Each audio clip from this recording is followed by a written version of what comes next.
Сәлеметсіңдер ме балалар? 71-ші сабақ бізде қарама-қарсы бағыттағы қозғалысқа берілген есептер. Достар, біздің арнамызға тіркелуді ұмытпаңдар. Бірінші есепте бізде көлікті басқаруға қатысы бар мамандықтарды тап дейді. Аталған мамандықтардың қайсысы ескірді? Қайсының көлік басқаруға қатысы жоқ? Осының жауабын тексер. Бізде ұшқыш, мотоциклист, ат айдаушы, шопыр, такси жүргізушісі, КамАЗ жүргізушісі, жол серік, велосипедші, машинист, ескірді, көлік жүруге қатысы жоқ деген сөздер берілген. Жандарында бізде есептер бар. 270 мың мен 9-ның бөлінісі 30 мың.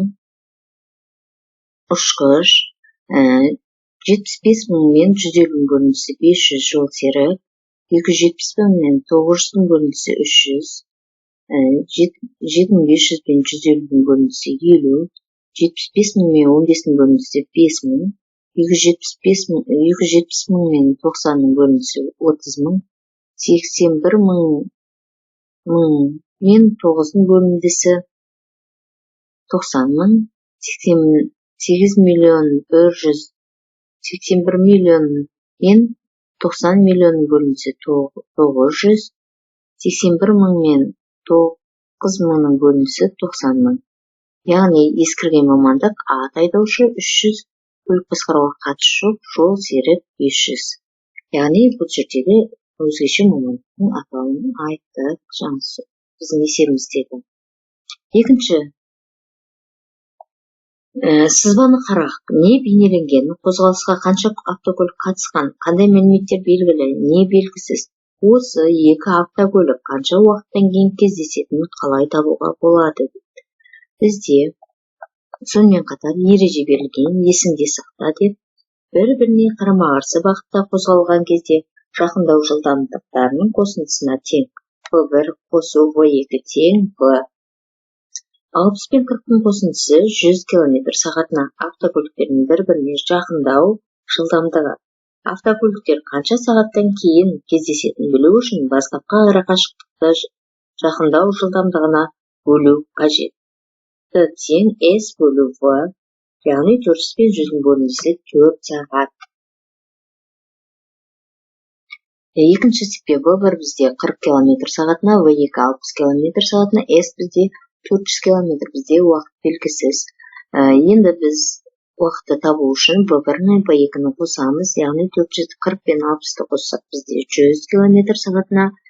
Оны уақытты табу үшін қашықтыққа бөлеміз, сонда 4 сағат. Екі автокөлік 4 сағаттан кейін кездеседі. Үшінші есеп.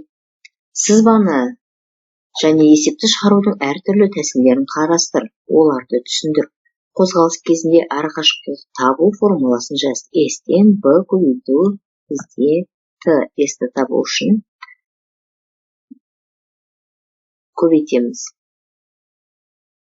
Екі ауылдан бір-біріне қарама-қарсы бағытта екі велосипедші шықты. Әлияның жылдамдығы 12 км сағатына, ал Армандікі 14 км сағатына. Олар 2 сағаттан кейін кездесті. Екі ауылдың арақашықтығы қандай дейді? Бізде бірінші тәсілі көрсетілген, екінші тәсілі тек көрсетілген. Бірінші тәсілі 14 пен 2-ның көбейтіндісі 28, 12 пен 2-ның көбейтіндісі 24 км. 28 пен 24-ті қосамыз 52 км. Екінші тәсілде 14 пен 12-ні қосып аламыз, яғни жылдамдықты, одан кейін оны уақытқа көбейтеміз. Яғни осы екі тәсілдің бірімен де шығаруға болады. Бір-біріне қарама-қарсы бағытта қозғалған нысандардың арақашықтығын білу үшін жақындау жылдамдығын уақытқа көбейту қажет. Яғни S тең V көбейту T формуласын қолдануымыз қажет.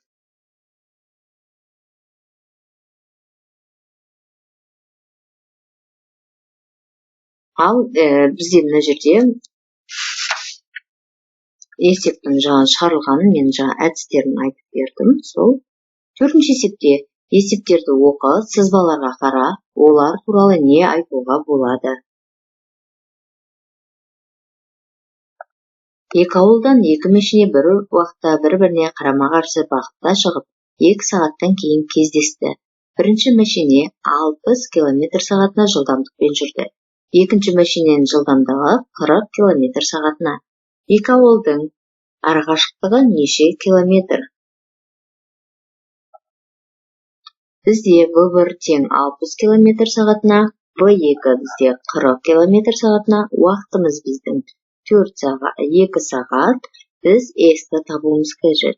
Біз жаңа формулаға сүйене отырып, V1 мен V2-ні қосамыз, сонда 60 пен 40-ты қоссақ 100 км сағатына, 100-ді 2-ге көбейтетін болсақ, 200 км. Сонда екі ауылдың арақашықтығы 200 км. Бұл А нұсқасындағы есебіміз. Енді әсінде екі ауылдан екі мәшине бір уақытта бір-біріне қарама-қарсы бағытта шығып 2 сағаттан кейін кездесті. Бірінші мәшине 60 км сағатына жылдамдықпен жүрді. Егер екі ауылдың арасы 200 км болса, екінші мәшиненің жылдамдығы қандай дейді? Енді бұнда V1 бізде 60 км, S 200 км, T 2 сағат, бізде V2 белгісіз. Біз V2-ні табу үшін әуелі 200 бен 2-ні бөліп аламыз, яғни 100 км. Жалпы екі жақтағы жылдамдықтан анықтап алдық. Енді осы жылдамдықтан 60-ты аламыз. Сонда бізде 40 км. Екінші машинаның жылдамдығы 40 км сағатына. Бұл нұсқасында арасы 200 км болатын екі ауылдан бір уақытта бір-біріне қарама-қарсы бағытта екі мәшине шықты. Бірінші машина 60 км сағатына жылдамдықпен жүрді, екінші мәшиненің жылдамдығы 40 км сағатына. Олар неше сағаттан кейін кездесті? Енді бізде S тең 200 км, V1 60 км, V2 40 км, T бізде белгісіз. Әуелі V1 V2-ні қосамыз, 60 пен 40-ның қосындысы 100 км, 200 бен қашықтыққа жылдамдықты бөлсек, уақыт шығады. Екі машина 2 сағаттан кейін кездесті.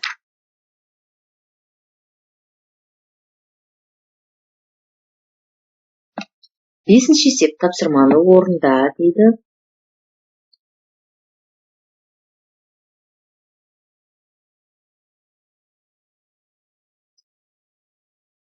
Сызбаға қарап есеп құрастыр, оны әртүрлі тәсілмен шығар дейді. Бізде V1 25 км сағатына, V2 30 км сағатына, T бізде 3 сағат, қашықтық бізде белгісіз. Қашықтықты табу үшін біз V1 мен V2-ні қосамыз. Қашықтықты табу үшін біз мына жерде әуелі бірінші тәсілді көрсетіп жіберейін. S1-ді табу үшін V1 мен T-ны көбейтеміз, яғни 25 пен 3-ті көбейтеміз.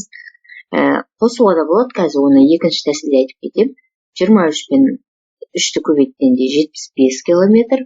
S2-ні табу үшін V2 мен уақытты көбейтеміз. 30 пен 3-ті көбейтеміз, 90 км. Сонда S1 мен S2-ні қосамыз, 75 пен 90-ды қоссақ 165 км шығады. Ал енді екінші тәсілінде жаңа V1, V2 деген үйренген тәсіліміз бойынша 25 пен 30-ды қосамыз, 55 км сағатына. S-ті табу үшін біз 55-ті уақытымыз біздің 3 сағат болғандықтан уақытқа көбейтеміз. Бұнда да жауабы 165 км шығады. Екі ауылдың арақашықтығы 165 км. Яғни екі тәсілмен алып қарайтын болсақ та, біздің есебіміздің жауабы бірдей шығады.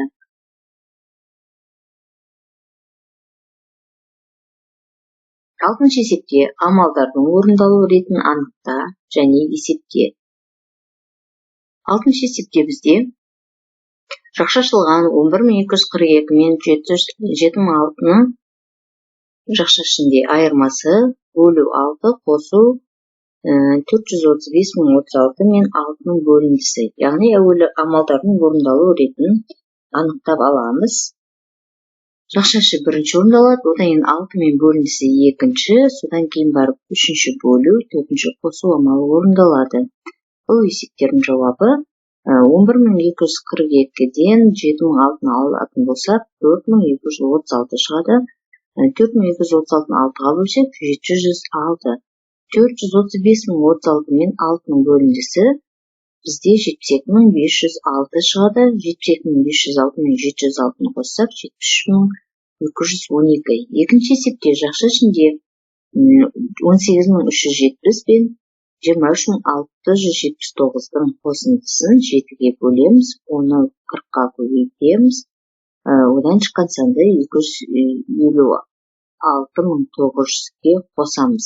Сонда бірінші амал бізде жақша орындалады, одан кейін бөлу, одан кейін көбейту амалы, ең соңына қосу амалы орындалады. 18370 пен 23679-ды қоссақ 42049. 42049 пен 7-нің бөліндісі 6007. 6007 мен 40-ның көбейтіндісі 240280. 240280-ге 256900-ды қоссақ 497180. Жетінші есеп тапсырманы орында дейді.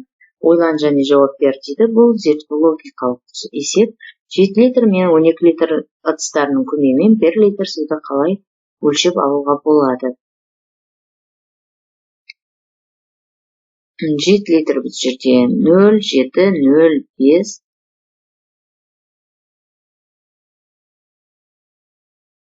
5707033707, яғни 12 0 мен 12, 7 мен 5, 0 мен 5, 5 пен 0, 5 пен 12, 7 мен 10, 0 мен 10, 7 мен 3, 0 мен 3, 3 пен 0, 3 пен 12, 7 мен 8, 0 мен 8, 7 мен 1. 8-ші есеп.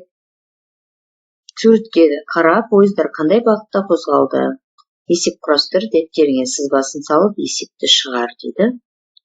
Бұл жерде В1 60 км сағатына, В2 80 км сағатына, Т тең 2 сағат, бізде қашықтық белгісіз.